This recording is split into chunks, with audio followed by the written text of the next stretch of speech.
नमस्कार, आप देख रहे हैं सुप्रभात न्यूज एमपी और मैं हूं आपके साथ महक कपूर।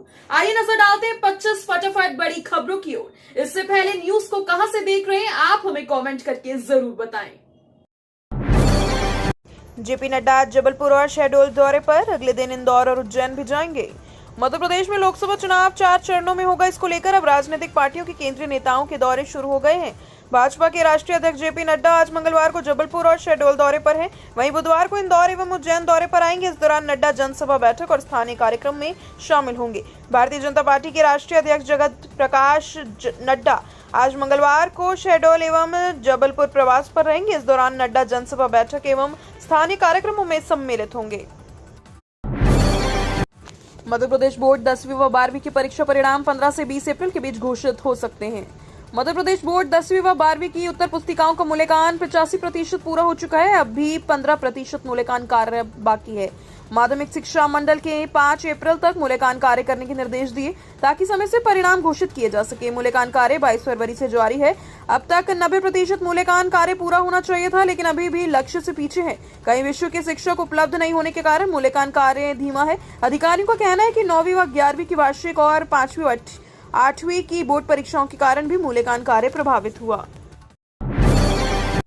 6 माह बाद एयरपोर्ट की तरह दिखेगा दमोह का रेलवे स्टेशन, यात्रियों को मिलेगी आधुनिक सुविधाएं। दमोह रेलवे स्टेशन को विकसित किया जा रहा है। अमृत भारत योजना के तहत दमोह के रेलवे स्टेशन का नवीनीकरण किया जा रहा है। 6 महीने में दमोह रेलवे स्टेशन पर भी अत्याधुनिक सुविधाएं यात्रियों को मिलने लगेंगी। ये स्टेशन भी अब एयरपोर्ट की तरह दिखाई देने लगेगा। रेलवे स्टेशन पर 25 करोड़ रुपए की लागत से 3 चरणों में काम होना है। पहले व दूसरे चरण का काम चल रहा है। इसमें स्टेशन के सर्कुलेटिंग एरिया को तोड़कर नया आकार दिया जा रहा है। स्टेशन के बाहर 2 मुख्य गेट बनाए जा रहे हैं। केंद्रीय विद्यालय में कक्षा 1 के प्रवेश का सुनहरा मौका, इस बार खाली है सैकड़ों सीट। एमपी में केंद्रीय विद्यालय यानी केवी में एडमिशन का बड़ा मौका मिल रहा है। राजधानी भोपाल और सागर जिले के केवी में कई सीटें खाली हैं। इनमें प्रवेश प्रक्रिया भी शुरू हो गई है। कक्षा 1 में प्रवेश के लिए रजिस्ट्रेशन फॉर्म ऑनलाइन भरे जा रहे हैं। वहीं बाल वाटिका 1, बाल वाटिका 2 तथा बाल वाटिका 3 कक्षाओं के लिए संबंधित केंद्रीय विद्यालय में जाकर फॉर्म भरे जा सकेंगे। यानी बाल वाटिका में प्रवेश के लिए ऑफलाइन फॉर्म भरे जा रहे हैं। भोपाल के केंद्रीय विद्यालयों में 650 सीटें उपलब्ध है। वहीं सागर शहर के 5 केंद्रीय विद्यालयों में करीब 500 सीटों पर दाखिले होंगे। इस हफ्ते सक्रिय होंगे 2 नए सिस्टम, बदलेगा मौसम का मिजाज, चलेगी गर्म हवा, लू।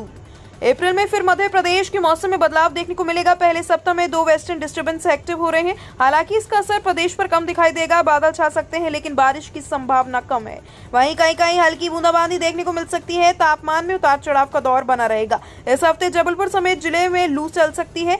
एमपी मौसम विभाग के मुताबिक 2 एवं 5 मार्च को 2 नए वेदम सिस्टम पश्चिमी विक्षोभ के सक्रिय होने के आसार हैं, जिससे मौसम में बदलाव दिखेगा। लेकिन पहले से राजस्थान में चलने वाली हवाओं के कारण 6 से 8 किलोमीटर की रफ्तार से चलने वाली हवाएं चलेंगी, जिससे रात में गर्म होगी और दिन का तापमान तेजी से आगे बढ़ेगा। कांग्रेस प्रत्याशी तरवर सिंह आज जमा करेंगे नामांकन, जीतू पटवारी आएंगे दमोह। दमोह की लोकसभा के कांग्रेस प्रत्याशी तरवर सिंह का नामांकन जमा कराने कांग्रेस प्रदेश अध्यक्ष जीतू पटवारी आज मंगलवार को हेलीकॉप्टर से दमोह पहुंचेंगे। इसके साथ कई पूर्व मंत्री भी मौजूद रहेंगे। लोकसभा चुनाव का बिगुल बज चुका है। दोनों ही पार्टी प्रमुख रूप से अपने अपने नामांकन भरने की तैयारी में जुट गए हैं।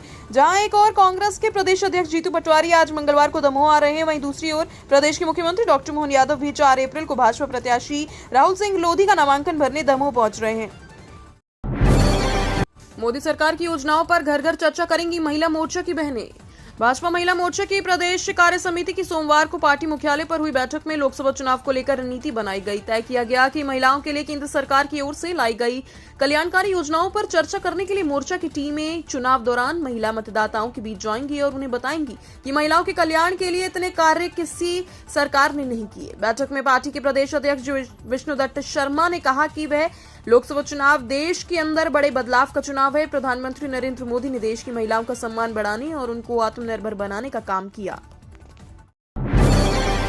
9 अप्रैल को बालाघाट आ सकते प्रधानमंत्री नरेंद्र मोदी, उत्कृष्ट मैदान में करेंगे जनसभा। लोकसभा चुनाव में बालाघाट सिवनी सीट के लिए भाजपा की 9 अप्रैल को विशाल जनसभा होगी, जिसमें प्रधानमंत्री नरेंद्र मोदी शामिल हो सकते हैं। प्रधानमंत्री मोदी यहां संभावित दौरा है। हालांकि सूत्रों के मुताबिक प्रधानमंत्री का बालाघाट आना तय माना जा रहा है। सोमवार शाम पीएम नरेंद्र मोदी के आगमन की खबर लगते ही पुलिस अधिकारियों की बैठक को दौर भी शुरू हो गया है। सुरक्षा व्यवस्था को लेकर जिला प्रशासन के साथ संभागीय प्रशासनिक व पुलिस अधिकारी सक्रिय हो गए हैं। प्रधानमंत्री की जनसभा उत्कृष्ट विद्यालय के मैदान में होगी। खंडवा जिले के हरसूद के 2,28,294 मतदाता करेंगे बैतूल के लिए वोटिंग। खंडवा जिले की हरसूद विधानसभा के 2,28,294 मतदाता बैतूल लोकसभा के लिए वोटिंग करेंगे। हरसूद में 26 अप्रैल को चुनाव की प्रक्रिया पूरी हो जाएगी। इसके बाद 13 मई को खंडवा लोकसभा के लिए चुनाव होंगे। हरसूद विधानसभा में नामांकन से लेकर चुनाव कराने तक की पूरी जिम्मेदारी खंडवा जिला निर्वाचन को संपन्न करानी है। ऐसे में यहाँ चुनाव एक तरह से जिला निर्वाचन के लिए रिहर्सल की तरह होगा। लोकसभा चुनावों को लेकर जिले में हलचल बढ़ गई। एक तरफ जहां राजनीतिक सरगर्मी तेज हो गई है, तो वहीं दूसरी ओर निर्वाचन प्रक्रिया को लेकर भी गतिविधियां शुरू हो गई हैं। रोजगार विकल्प बढ़ाने जेयू की प्लेसमेंट सेल में लाएंगे मजबूती। जीवाजी विश्वविद्यालय में बीते दिनों में हुई कार्य परिषद की बैठक में रोजगार के अवसर बढ़ाने को लेकर विचार विमर्श हुआ था, जिसमें जेयू के प्लेसमेंट सेल को मजबूत करने के लिए विस्तृत योजना बनाई गई। जेयू के कुलसचिव अरुण चौहान ने इस विषय पर गंभीर लहजे से जवाब देते हुए कहा कि विश्वविद्यालय में प्लेसमेंट सेल को पहले से बेहतर बनाने के प्रयास किए जा रहे हैं। इसमें यह भी ध्यान रखा जाएगा कि प्रत्येक छात्र को उसकी काबिलियत के अनुरूप रोजगार मिल सके। इसकी जिम्मेदारी प्लेसमेंट सेल के हेड की होगी, जो कि जेयू में कैंपस सिलेक्शन के लिए अच्छी कंपनियां लाएं। आंगनवाड़ी कार्यकर्ता और अतिथि शिक्षकों को बनाया जाएगा विशेष पुलिस अधिकारी।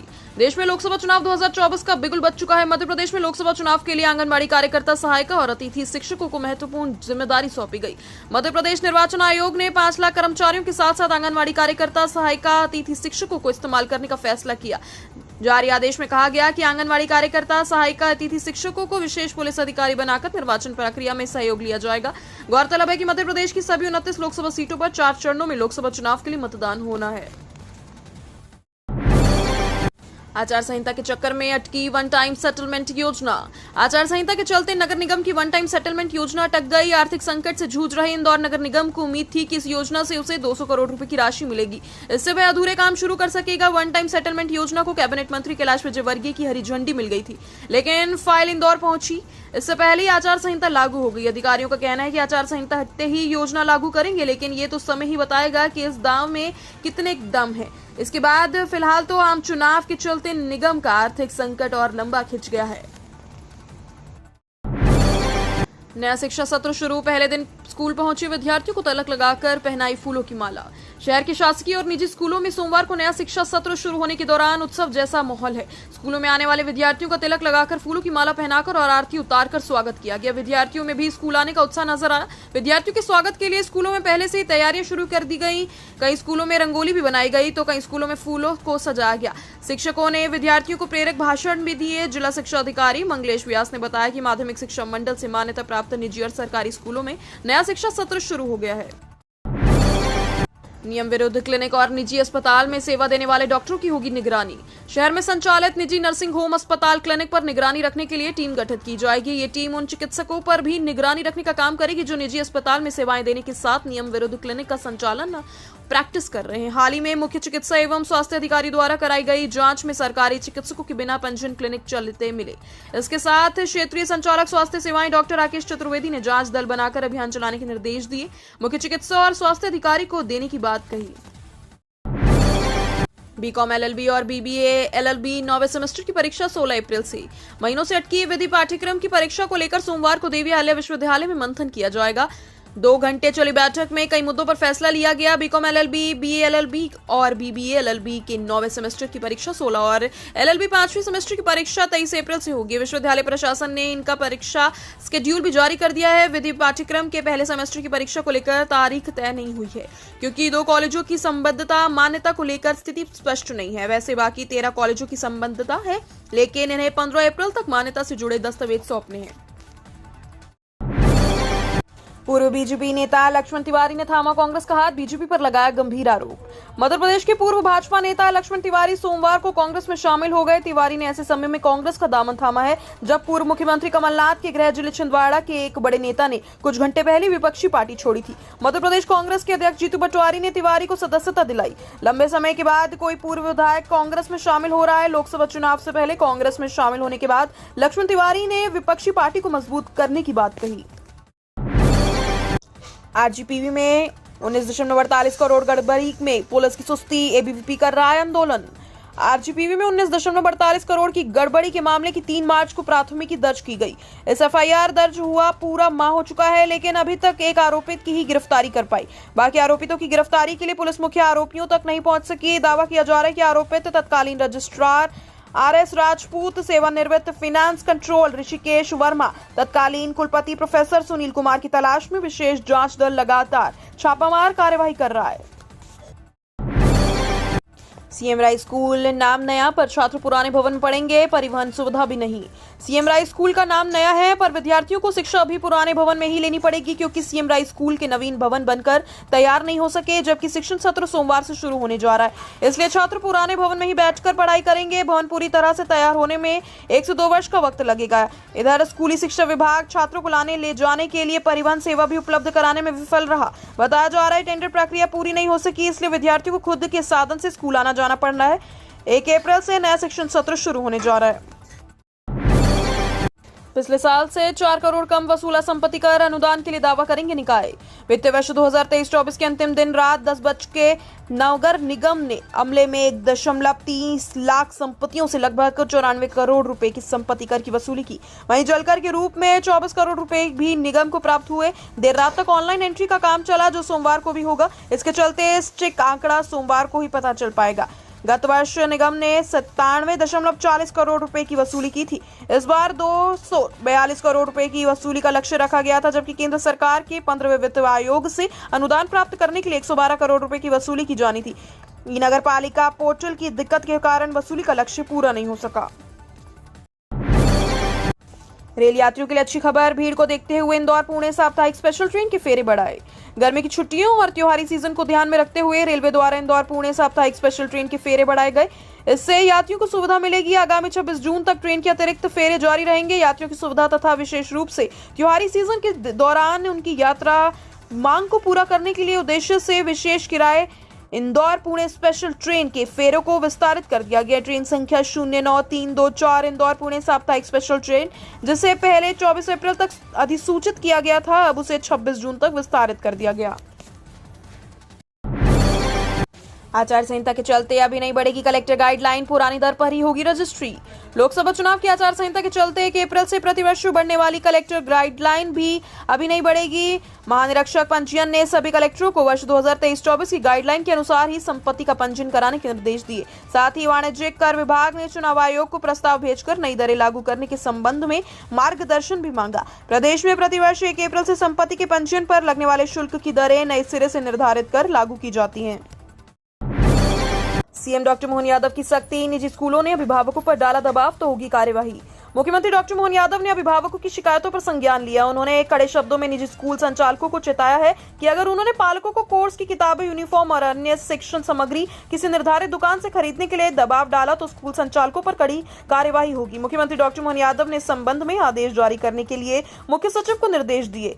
वहीं स्कूल शिक्षा विभाग ने जिला कलेक्टरों को पत्र जारी कर दिया है, जिसमें कहा गया है कि कलेक्टर इस आदेश का पालन सख्ती से करवाएं, साथ ही ऐसे स्कूलों पर नजर रखें।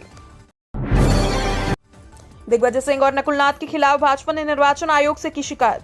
भारतीय जनता पार्टी के प्रतिनिधि मंडल ने सोमवार को अरेरा हिल स्थित निर्वाचन आयोग कार्यालय में प्रदेश के मुख्य निर्वाचन पदाधिकारी से राजगढ़ के कांग्रेस प्रत्याशी दिग्विजय सिंह और छिंदवाड़ा से कांग्रेस प्रत्याशी नकुल नाथ के खिलाफ कार्यवाही करने की मांग की। पार्टी ने प्रतिनिधि मंडल ने मुख्य निर्वाचन पदाधिकारी को सौंपी गई शिकायतों में कहा कि पूर्व मुख्यमंत्री व राजगढ़ लोकसभा क्षेत्र के कांग्रेस प्रत्याशी दिग्विजय सिंह कांग्रेस छोड़कर भारतीय जनता पार्टी में शामिल होने वाले नेताओं पर अमर्यादित टिप्पणी कर दी है। साथ ही दिग्विजय सिंह जानबूझकर भाजपा के नेता व कार्यकर्ताओं का अपमान कर रहे हैं।